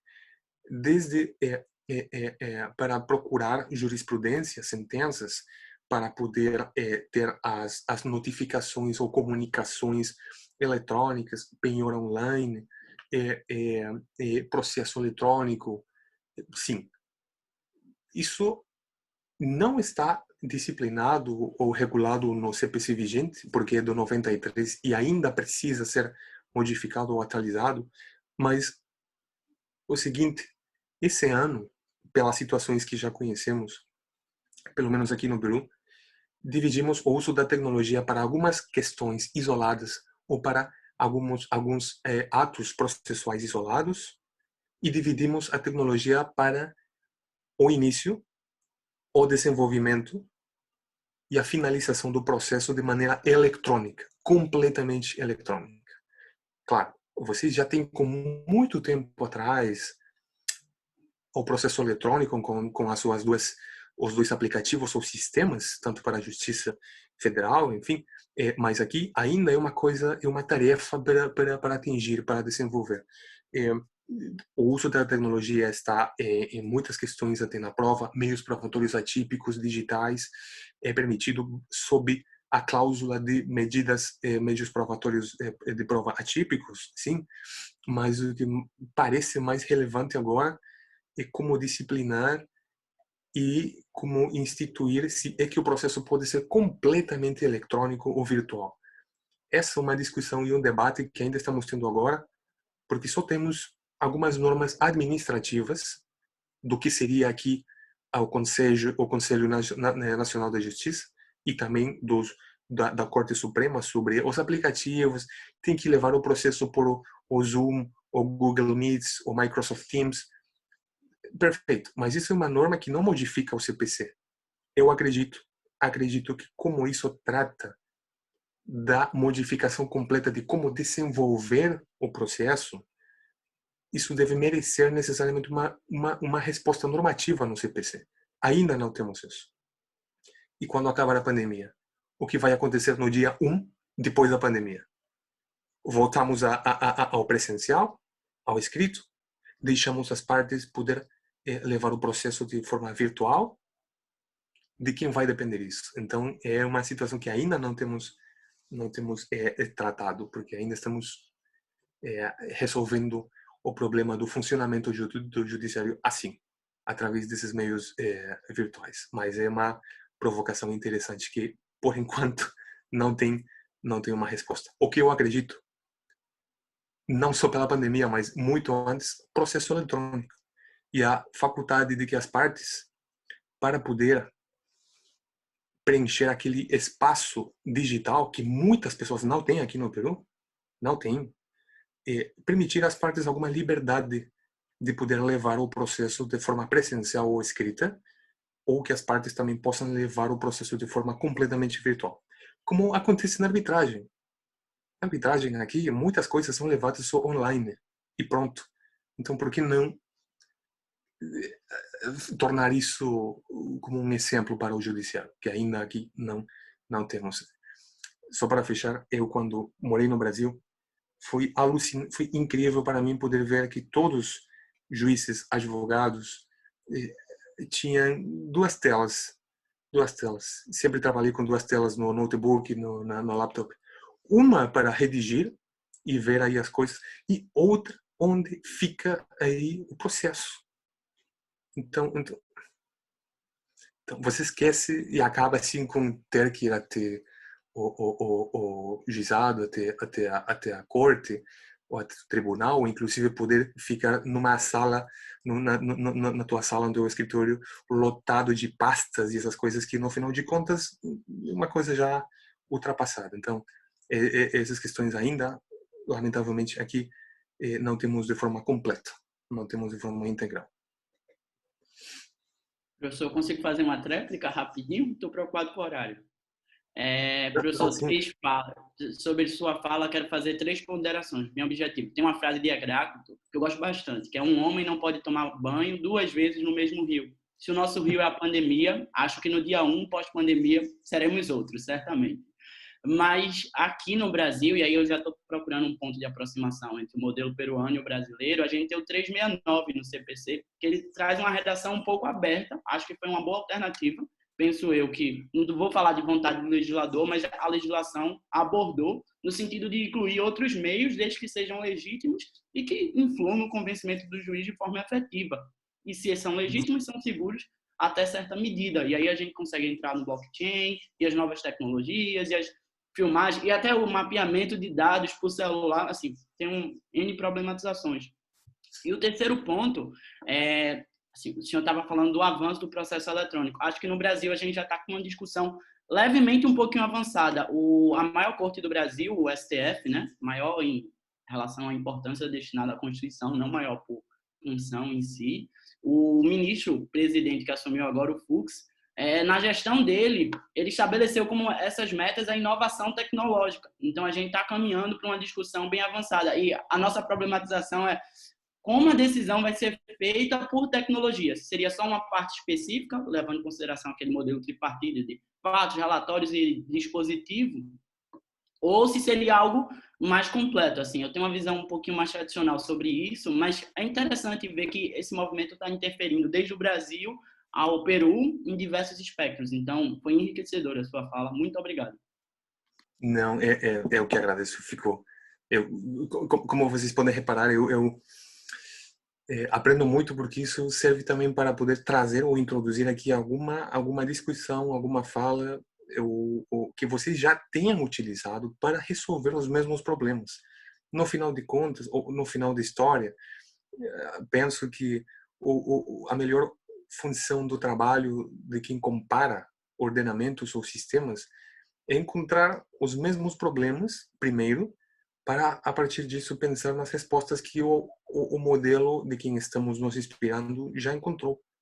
Então esse é um diálogo muito interessante, porque outra coisa pode ser que, por pensar muito de forma comparada, talvez tenhamos o risco de importar problemas que não existem, não é? E isso acontece muito nos ordenamentos que trazem simplesmente algumas ideologias ou tendências sem saber se talvez vão ser aplicadas. Mas é interessante. E aquela liberdade que você falou, ou essa amplitude para o juiz poder decidir ou utilizar esses meios, aqui temos sob o nome dos meios de prova atípicos, mas quando essa situação toda acabar, penso que muitas coisas vão ter que ser reformadas, inclusive no novo CPC. Aqui muitas situações ou disciplinas do processo são publicadas ou modificadas por regimentos da Corte Suprema. Por uma coisa de competência normativa, não parece muito recomendável modificar CPC com regimentos administrativos da Corte Suprema, por mais Corte Suprema que seja, porque uma norma, meu Deus, que disciplina o processo nacionalmente. Então, esses elementos que você trouxe agora são fundamentais. O fato dos procedimentos eletrônicos, das novas tecnologias, o uso da inteligência artificial.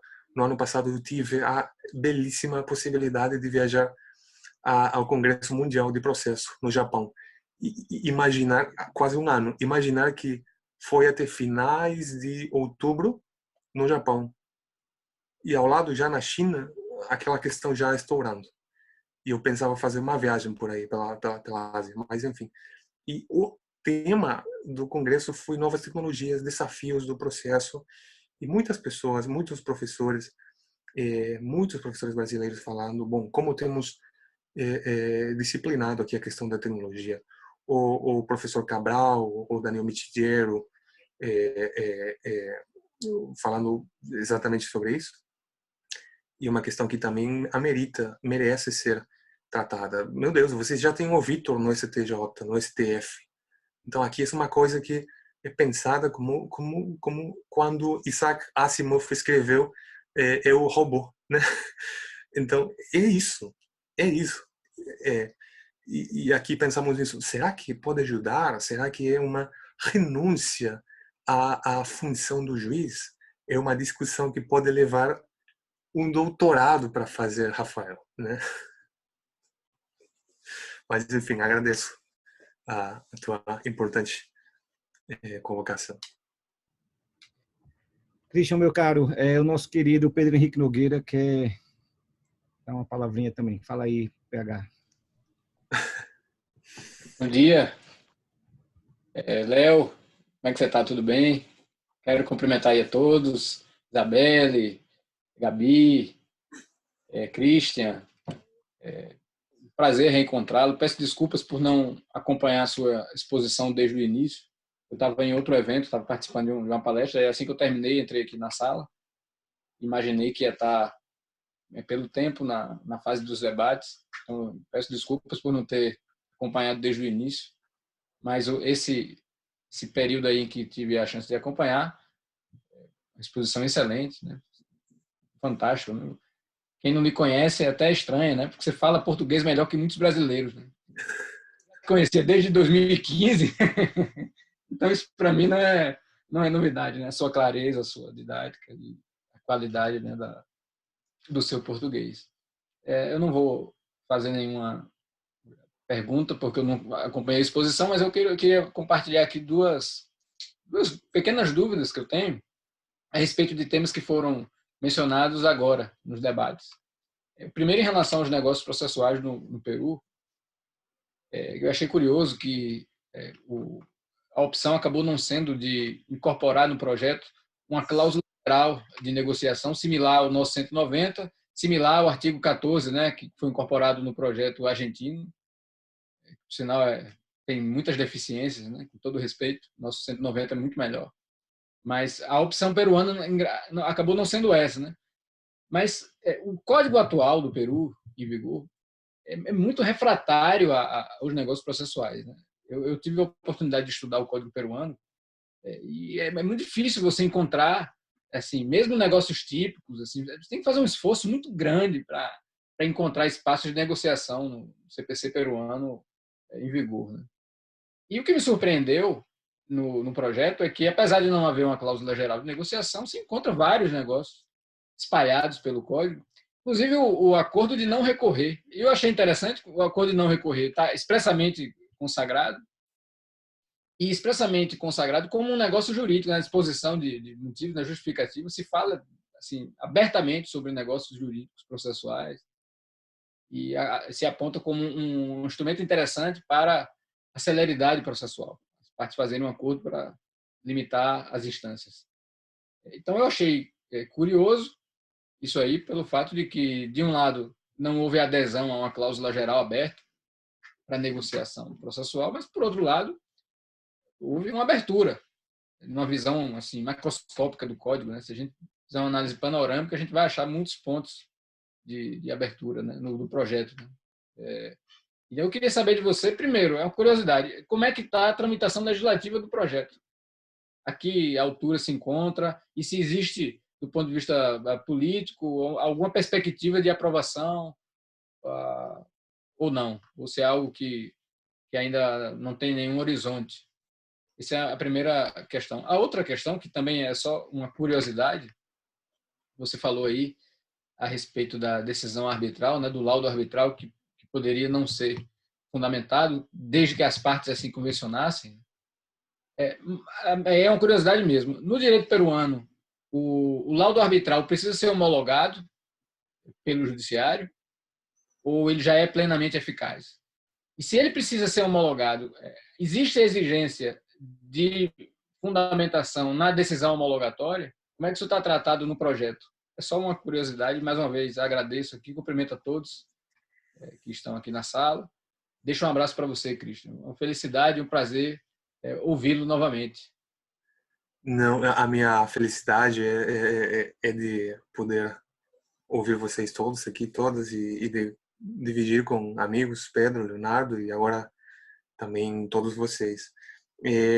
Bom, como esse projeto foi entregue, foi dirigido já ao Parlamento no ano 2018, como chamamos aqui, tem dormido o sonho dos justos, porque que é uma coisa da qual você jamais acorda. É um ditado bem coloquial. Por quê? Porque certamente não é uma coisa que, pelo menos para o parlamento, pareça revelar muita importância, porque, bom, no final de contas, lembrem vocês também que vão ser normas que os futuros ex-parlamentares vão, de alguma maneira, ser atingidos por essas novas normas. Então também já tem uma coisa muito particular dos próprios congressistas, dos parlamentares, ver se um modelo um pouco mais ativista ou mais privatista é o mais conveniente. Mas não só por isso, mas também porque, como isso é interessante, porque depois desse projeto do 2018, outras propostas têm sido também encaminhadas ao parlamento. Propostas do judiciário, da reunião dos ministros supremos, e também de alguns partidos políticos, já como iniciativa legislativa própria do Congresso. Então, você já tem até agora pelo menos 3 projetos que são bem parecidos ou que foram influenciados ou inspirados no projeto do 2018, mas que, como são 3 projetos, aí você tem que dar o processo legislativo para cada um deles. Isso vai levar muito tempo. Até agora, simplesmente temos um número de incidente para cada um desses projetos, mas não tem nem debate sobre isso. Interessante a situação, pelo contrário, que algumas normas da proposta têm sido, sim, objeto de modificação do CPC vigente, mas algumas, não o código na sua totalidade, como novo código. E, novamente, a mesma situação, a mesma patologia. Ou queremos reformar completamente um código e, portanto, trazer uma nova ideologia, um novo conteúdo axiológico, ou simplesmente trata-se de colocar,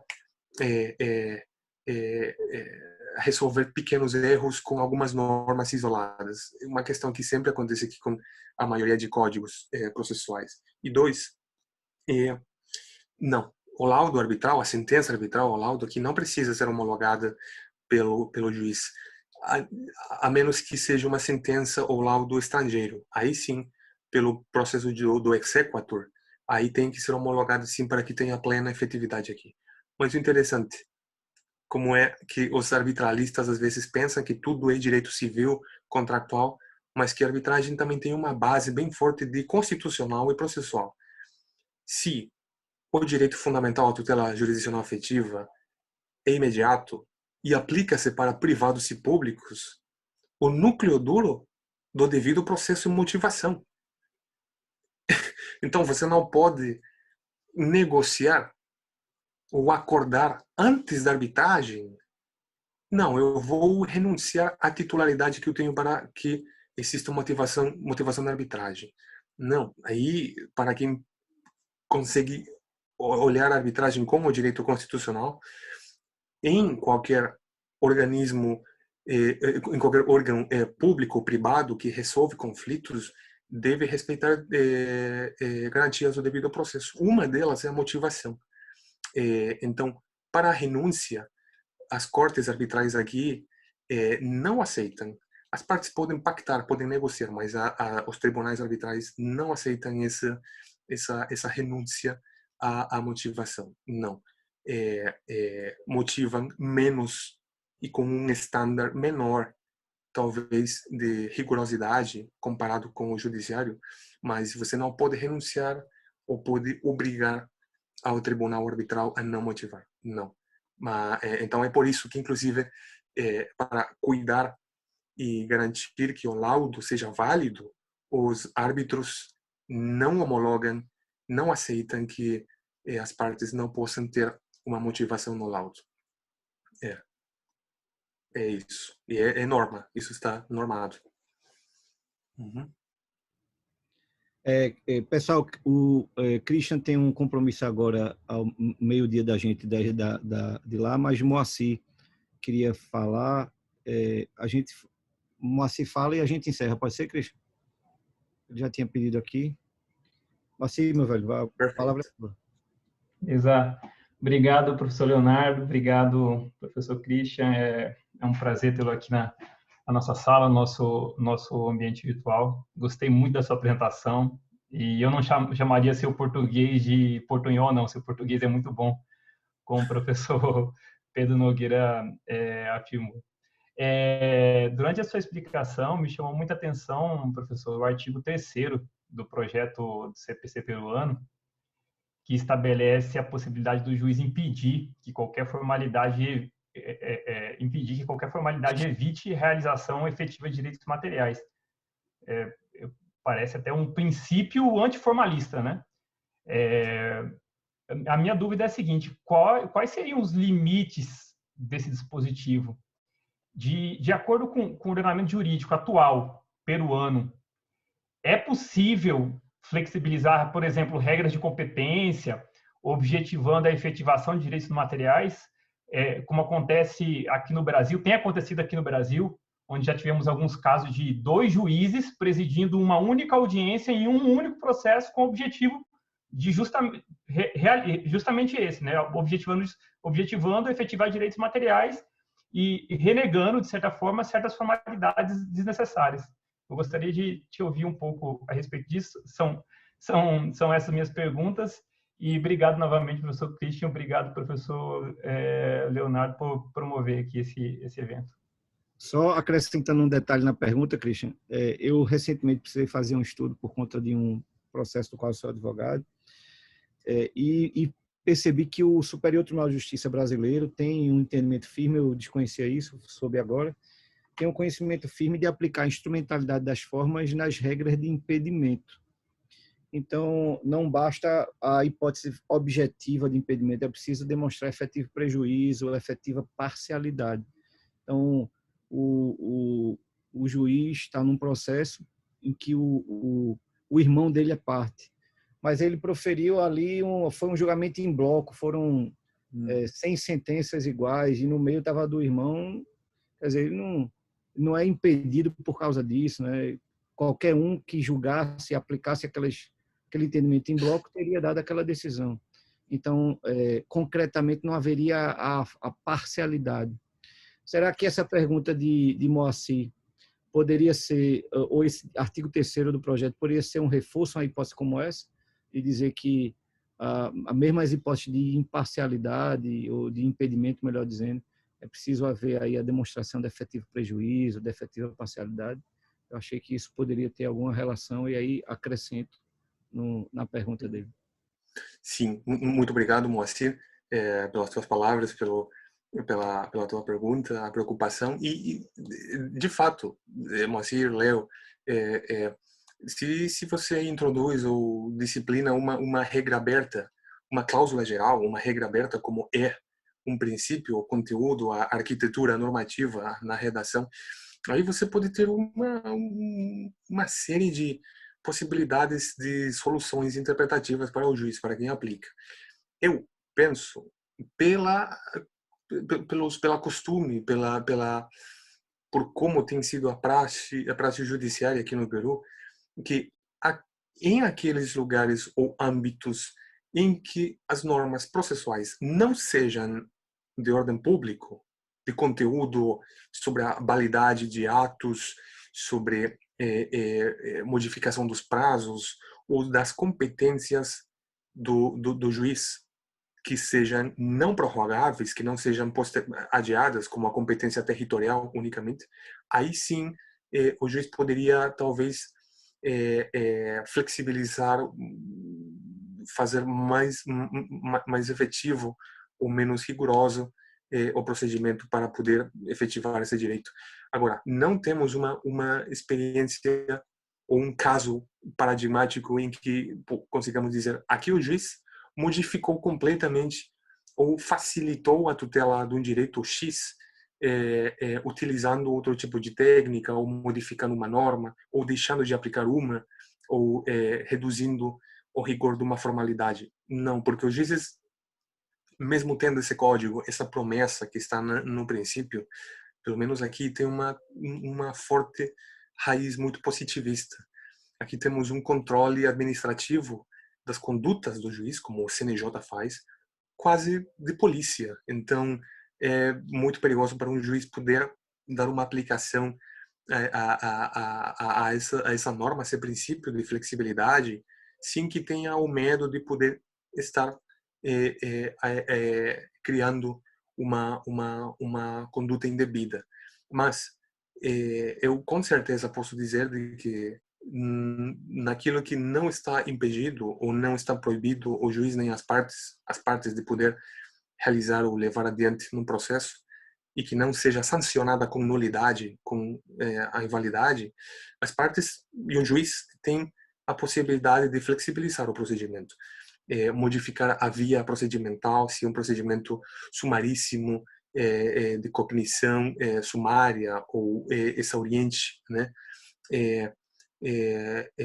Inclusive poder não acolher certos alguns meios probatórios ou a formalidade de alguns meios de prova, se é original, se é uma cópia, se tem um formato diferente, exatamente para impedir que o processo se torne mais rigoroso, mais litúrgico, como se fosse numa igreja, uma missa, né? Então, mas além disso, não temos uma regra que imponha ao juiz um limite, porque o nosso limite é aquele extenso, aquele maior aquilo em que não seja sancionado com uma invalidade. Aí o juiz tem liberdade total de poder flexibilizar. Outra coisa é se o juiz tem a iniciativa, a responsabilidade e não tem o medo de poder levar em frente aquela modificação processual, né? Mas fora disso, não há nenhuma limitação restrita.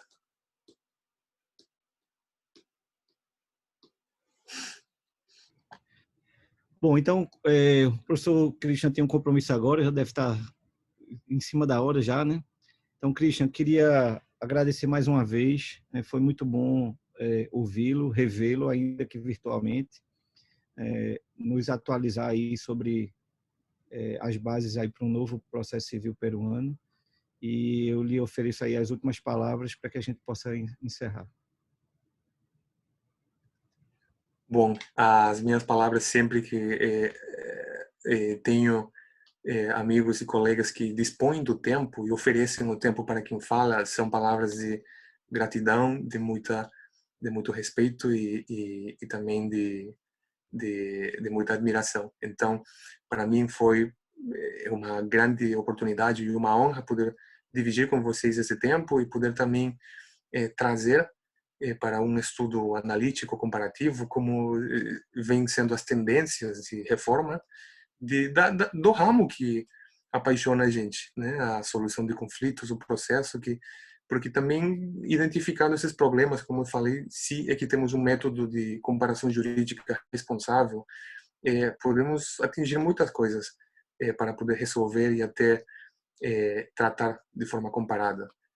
Tudo isso para melhorar, exatamente, como teóricos, como doutrinadores, como operadores do direito que pretendemos ser. Então, para mim, é uma grande honra, satisfação. Vou esperar com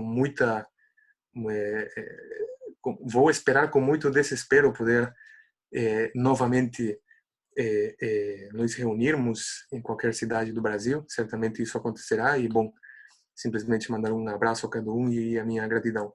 Muchas gracias por todo. Espero me hayan entendido. Y bueno, agradecerles y mandarles un abrazo a Leo, Pedro también y a todos y a todas. Mi espanhol é mejor. Mas ficou comprovado que você fala espanhol também. Também. Obrigado. Obrigado. Muito obrigado. Quando o vídeo estiver disponível, eu mando para você. A gente divulga aí. Perfeito. Obrigado a todos e todas. Tchau, tchau.